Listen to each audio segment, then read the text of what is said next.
Hey, my name is Carson, and I'm the founder of Relentless Achievements Awareness Initiative, and you're gonna get to know me. So I mainly put up a Q&A on my Instagram stories, and we're gonna answer some of y'all's questions that you have for the Awareness Initiative. For me, I've put them into a few different categories so that it's easier. So let's get into it. All right, so first question, why did you choose to write a book? So if y'all don't know, I'm also an author. I became an author when I was 16. I became a published author at 17. My book is called Reluctantly Changing, and it's for young athletes with chronic illness. It basically is my journal. It briefly talks about the experience and challenges that a young athlete goes through when they are first diagnosed. The reason I give everyone whenever they ask me that question is that I just couldn't not, because I was already journaling. I was already writing down everything because that's what doctors tell you to do when you're struggling. And I have an English teacher mother, and she's also my editor. On a call with her, I fully had the idea to do an awareness initiative and to get out in the community and talk and raise awareness, but she was like, why not just write a book? And she said it like it was the easiest thing in the entire world. And I remember telling her, Mom, people don't just do that. They don't just decide to write books on a random Thursday when they're 16, no. And then I just got on the computer. She was like, just start writing. If it doesn't happen, it's fine, but just put it in a Google Doc, like what you've already been doing, just do it. And so I did. I kept it a secret, and I didn't tell anybody until it was published, and one of the best decisions I ever made. Next question. Hey, it is so nice to see representation online. Can you explain more about your conditions, what you've had, and your struggles with them? Okay, so personally, I have dysautonomia, fibromyalgia, and hypermobile Ehlers-Danlos syndrome. Hypermobile Ehlers-Danlos syndrome is the condition I've had for my entire life because it's genetic. It's a connective tissue disorder that affects the collagen in your body. And so hypermobile part of it means I'm very, very flexible, and I have been for a very long time. Before I was a dancer, I started doing contortion, and so that should have been a red flag right there. But it can also affect different bodily systems, like your intestines, something like that. It made it so that I, this past year, had to have my gallbladder removed because it stopped working. Fibromyalgia is kind of like a pain and fatigue disorder. It affects your nervous system, so fun stuff. And then dysautonomia affects your autonomic nervous system, and it affects the way that my blood is going through my body. And specifically, we believe that I had POTS, which is postural orthostatic tachycardia syndrome, which is under the umbrella of dysautonomia, because dysautonomia is like an umbrella that covers all these different conditions that all affect the autonomic nervous system in some form of way, but they just do it differently. And so for me, I found that I have a lot of tachycardia, blood pressure issues, specifically when changing positions. I've had a lot of different kinds of symptoms because of my several conditions, and so I have food intolerances, I've passed out, I have nausea, dizziness, lightheadedness, motor function issues, cognitive issues, etc. It just goes on and on and on. Honestly, I would say the worst part about my conditions is just the amount of change I've had to go through in the last 2 years, from being seen as like a very healthy child to this has been very, very difficult, and I've had to have 2 surgeries because of it, and it just seems very abrupt. And so having to like wrap your mind around it and the way that it affects your view of the world and life in general and other people, because people change completely whenever you get sick. I always say sickness brings out either the best or the worst in people, and you will find out. How do you stay positive? So this is a funny question because I've always been told by people, especially teachers, people who don't hang around me all the time, they say that I'm a very happy person, very positive, and they're like, oh, you've gone through so much and you're just so happy all the time. And I will say I try really, really hard to be happy, especially in front of other people.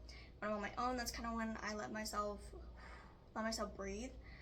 The way that I stay positive all the time is I let myself live in the negative emotions. I don't know if this is the best advice. I wouldn't take this advice. I switched my brain from thinking what if to even if, and I found that that helped me so much with the way that I look at things. What do you hope to do with the awareness initiative? So Relentless Achievements, the reason I founded it was because I could not find, for the life of me, when I was sick, I was not on any form of social media. I was not really on the internet that much. I was just struggling, but I would Google so much young athletes with chronic illness, or I would Google athletes with chronic illness, professional athletes with chronic illness, dancers with chronic illness. I would Google that all day, every day, and each time I would get like zip. I would get maybe 1 or 2 people, and I just found it wasn't really helpful, and I could not find anybody who was young with chronic illness my age, and I'm 17, I'm still in high school, but I really wanted that in order to see like, oh, these people are still continuing, they're still having their lives, they're still able to function, and I could not see like a light at the end of the tunnel.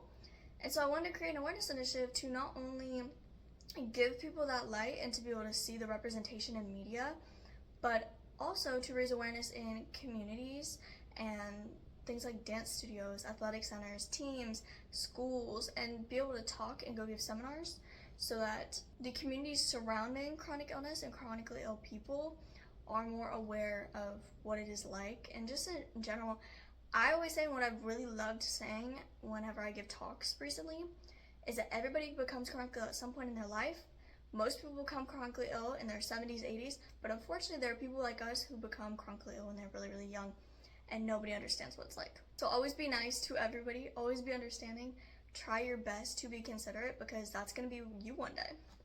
I mainly wanted to create this initiative just to bring awareness and advocacy to my community, at least. Are you ever not wearing compression socks? So, the answer is no. The only time that you will not catch me wearing compression socks is if I'm at home and I'm gonna be at home the entire day. Second time you'll find me not wearing compression socks when I'm going to bed, because I don't know why, that makes me feel weird, sleeping in compression socks. It's a little scary. And third, the only other time I will be in public not wearing compression socks is if I feel healthy as a horse, which is very rare. I don't think ever since I started using compression socks, I think the only time that I've not worn compression socks somewhere like out was literally, I think like a month ago, honestly. And it was because I was feeling very, very good that day. Did I regret it after? I probably did. I don't remember, but most of the time you will find me in compression socks, and don't be ashamed if you have to wear compression socks. One of my friends recently went to a concert and she decided to try out compression socks. She had a positive experience with them. So try them out if you need to, and if you don't be ashamed to not wear them, but also don't be ashamed to wear them. Now we're gonna be moving on to our athletic questions piles. Did you ever think about quitting or giving up on your sport? So I'm a dancer. I started getting sick in August, and then I was fully sitting out of all my dance classes by November. And then I was medically homebound from December to April, I believe. And I was not dancing at that time, and I was going to physical therapy. And honestly, I've had a lot of people ask me, have you ever thought about giving up? And the answer is no. I've never really thought about it as like giving up. I've thought about finding ways around it. I've thought about accommodating in some form of way. I've thought about going from being at like an arts boarding school, which is like pre-professional level, to maybe more of like a recreational level if I needed to, but I never really thought about giving up on it. I was pretty optimistic when it came to dance. You could say I was pretty naive. Now that I look back, there was a long time there where I was like, yeah, there's no way the people around me actually believe that I'm gonna be able to dance. There's no way. So honestly, it depends on your situation, but with me, I truly never really thought about giving up or quitting. I mainly just thought about working around it. What do you have to do now with your sport in order to continue? So now with my sport, obviously I make certain accommodations in order to be comfortable, have a longer period of time that I am not flaring up. One of the big things is compression socks. These have helped so much. I would always flare up during bar, specifically during fondues all the way to bottom. So annoying, because then in center I would be worn out from like my heart rate going crazy and my blood pressure being weird, and so it was just like flare up on flare up on flare up. And then also during performance week, oh my goodness, and tech week, I would not have survived without these. So these are number one. Number two is I actually do salt shots a lot, which if you don't know what those are, I have salt packets that you get like when you're at a restaurant or whatever, and I'll just take it and I'll just take one whenever I'm feeling that like I need that electrolyte boost or anything else. I don't know why. I tried taking electrolyte powders in my drinks for a while, but I didn't really feel that they were helping, and I also didn't love that I was taking something extra that I knew wasn't really doing anything for me, and so I just stopped. Great thing about my boarding school was that obviously I lived on campus. I had a dorm, so I could go back to my dorm if I needed to at any point. My dance teachers and faculty were pretty understanding, especially since I got sick while I was there, which was really inconvenient for everyone, I will say, because I was also a new student, so it was like, this is not what we signed up for, and I was like, it's not what I signed up for either. But they all were really, really understanding in the long run, and they would let me sit out, raise my legs whenever I needed to. Of course, when it came closer and closer to show, I could tell that there was like more of that inconvenience, more of that she's so lazy vibe. But I mainly had issues with academic faculty. I'm not gonna say what teacher. If you're watching this and you know me, you know exactly who this teacher is. And I was in a class, and it was the second time I ever passed out. The first time I ever passed out was at physical therapy. But the second time I ever passed out was during a math class while I was in my desk. Nobody noticed. My teacher did not let me leave because I knew I was gonna pass out beforehand. He asked me to come up to the board to do like an equation. And I was like, I'm so sorry, I can't. I'm having medical issues at the moment, da da da. And he basically called me a liar. And was like, oh, it's mighty convenient that you could walk to my class, but now you can't stand up to do a problem on the board. I was like, actually, it's pretty inconvenient. But if you have any other questions, please feel free to ask the nurse. And he was like, I might have to do that, and I might have to take you with me. And I was like, great, I need to go right now anyway. I ended up passing out in my chair, did not fall over. To this day, it is one of the most uncomfortable that I've felt before passing out. I felt nauseous, I felt clammy, I felt lightheaded, I was dizzy.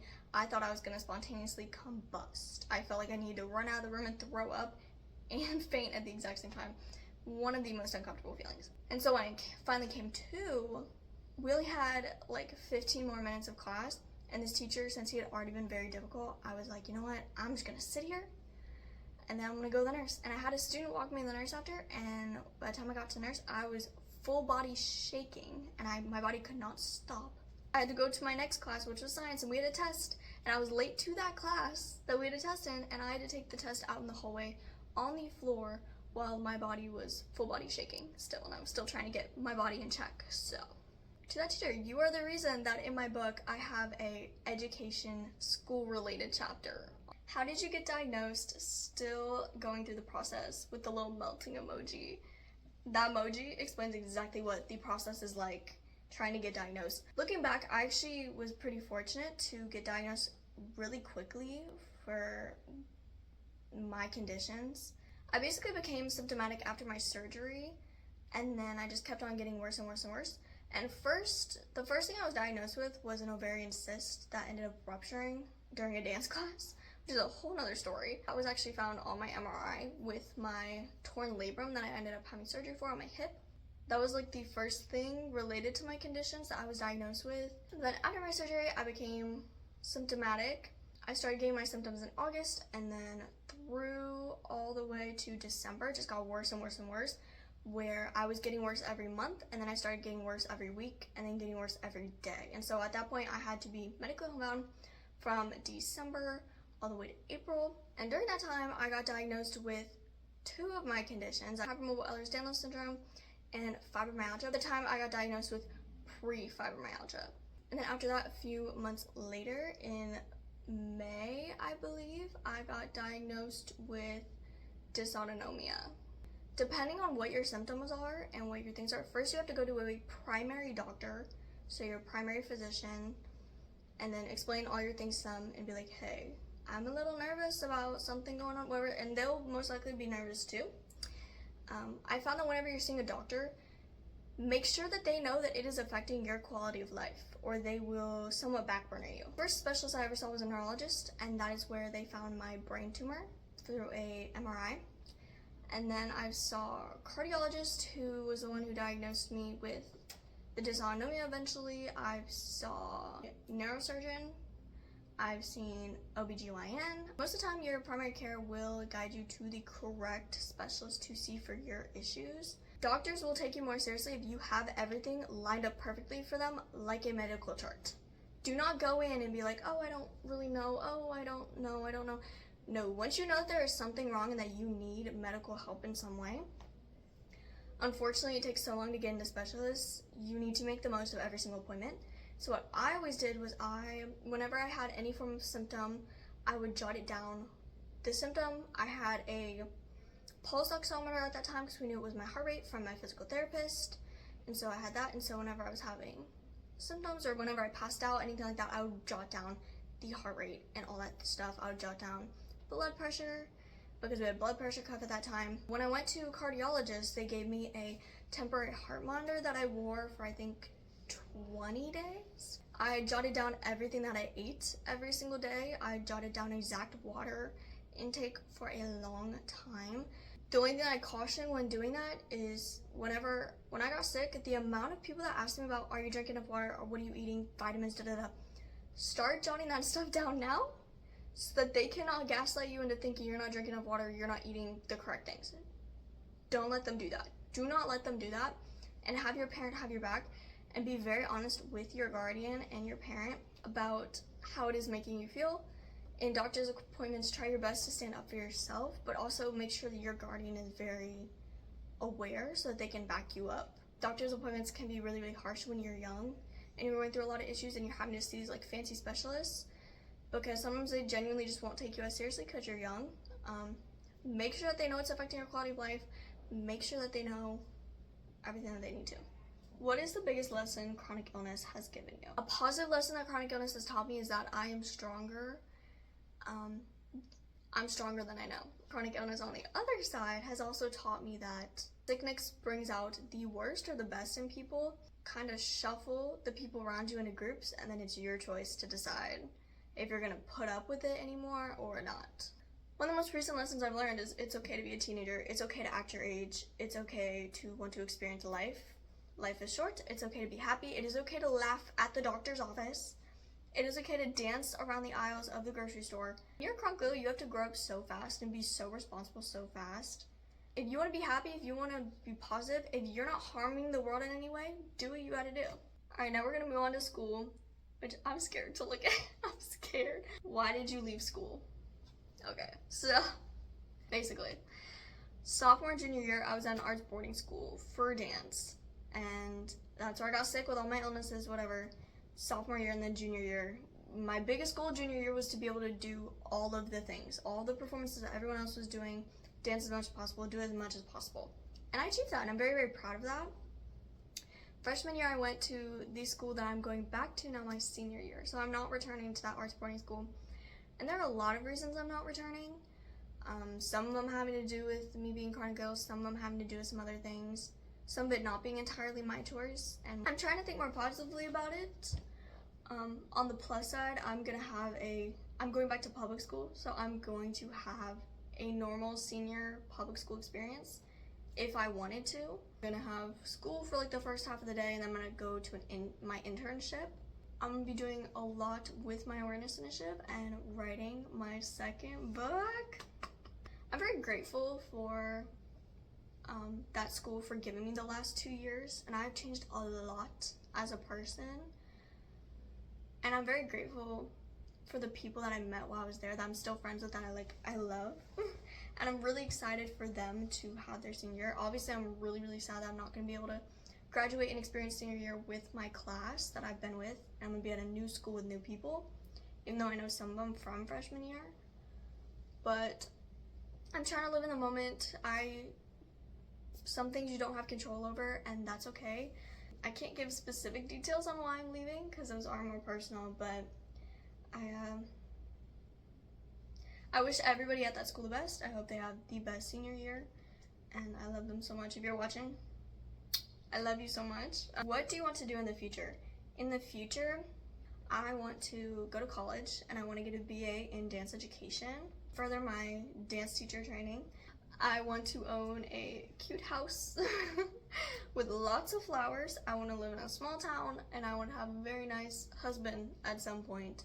And part of one of our classes that we had at the arts boarding school was talking about, it was literally called like career prep class, and we had to submit like an essay and talk to like all these teachers about our future and everything. And my plans have not changed whatsoever since freshman year. I at some point wanted to potentially do physical therapy, but then I just was like, never mind. So right now it's very much so BA in dance education.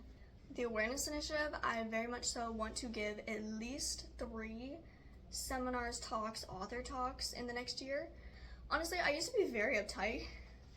Freshman year, I was If you would have seen me freshman year, the start of freshman year, I was going to go into capstone program. I was going to do all AP classes by my junior year. I was going to be very specific on what I wanted to do. I'm still very specific, but like this senior year, I'm not taking any AP classes. I'm not doing anything really, really excessive, but I also am more specific on what I want. And I'm also more firm on my foundation of like who I am and what I need. All right, last question. What is your favorite and least favorite part about school? Okay. So for the boarding school, my favorite part about going to, like living on campus was that my dorm was right there. And so if I ever had any form of medical emergency in any way, I felt very comfortable going there. My least favorite thing is that I lived hours and hours away from the school. And so there were a lot of instances where it was a little scary having to have that. My favorite part about public school, I'd probably have to say, is I already feel more like a person, which sounds so crazy. At boarding school, it felt very like it was a bubble. And at times the bubble was really, really nice, but I feel more free now that I'm actually home, which sounds so crazy, but I feel more free in general. Like I'm gonna be able to drive to school every day. I'm gonna be able to work, which I'm really excited about. I'm gonna be able to teach, which as before I was just a guest teacher and choreographer, but now I'm gonna be full-time, which I'm so excited about. So that's actually that's my favorite part about coming back to public school actually. And my least favorite part about public school, 110% the dress code. I don't want to be that person. Freshman year I did not care whatsoever because I had been in the public school system for so long. It was very much so normal. Being at boarding school, we basically had no dress code, to now having to go to public school where I'm like, oh, we can't wear hoods. We can't wear hoods. We have to wear these certain colors. We have to do this. I'm like, it's my senior year and you're making me buy new clothes. It's ridiculous. We're not allowed to wear jeans, but we're allowed to wear sweatpants. And so everybody wears basically pajamas every day. But I'm making it my mission this year to be that overdressed person. I don't care because I'm feeling a lot better. I'm gonna look good. That's okay. All right, it looks like we're done. So I hope that helped a little bit with get to know me. If you're interested in the awareness initiative, go ahead and follow us on Instagram at relentless_achievements, or go ahead and subscribe down below to our YouTube where I'll be making longer form content. We are mostly active on Instagram at the moment, but again, I'm trying to do longer form content on here. Let's talk to y'all, and I guess I'll see you guys later.